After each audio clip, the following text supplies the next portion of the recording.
Indonesia Golkar. Indonesia Golkar.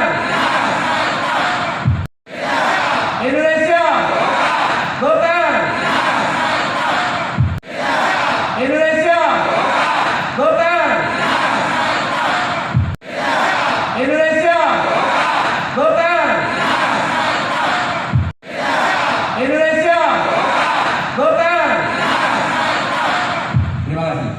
Rekan DPD termasuk organisasi-organisasi, saya posisi diri mendirikan termasuk Dewan Pertimbangan juga dapat memberikan masukan dalam rangka untuk kemenangan Partai Golkar baik pada pileg, pilpres menjadi agenda penting yang harus dilakukan tahun 2021 ini.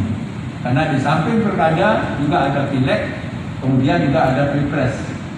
Dan dimaklumkan kepada Bapak-Bapak pada rakernas yang kemarin disampaikan oleh Ketua Umum bahwa ini adalah merupakan momen yang sangat penting bagi Partai Golkar. Karena momen inilah diharapkan meningkatkan kebesaran suara Golkar dan sekaligus memenangkan baik dari pileg, pilpres dan sekaligus juga pilkada serentak yang dilaksanakan pada tahun ini. Nanti akan dijelaskan secara rinci oleh Bapak Ahmad Doli.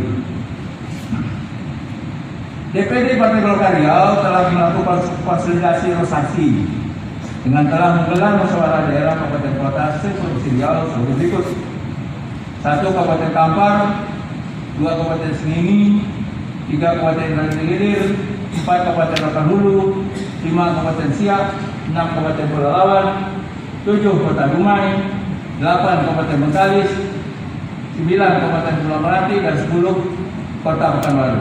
Sedangkan Kabupaten Rokan Hilir dan Kabupaten Indragiri Hulu musyawarah daerah akan dilaksanakan pada tahun 2021 ini.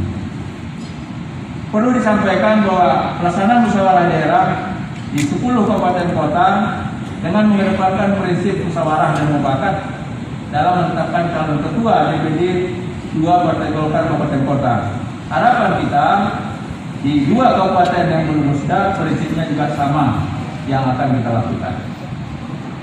Selanjutnya juga pelaksanaan musyawarah kecamatan Partai Golkar seprovinsi Riau dapat kami laporkan kepada Pak Wakil Ketua Umum yang telah melaksanakan mustam sebanyak 6 kabupaten kota seprovinsi Riau. Dan tahun ini kami harapkan juga mustam ini telah selesai kita laksanakan seluruh kabupaten kota. Bahkan diharapkan Ketua Umum bukan hanya kabupaten kota, tapi juga musyawarah sampai ke tingkat desa.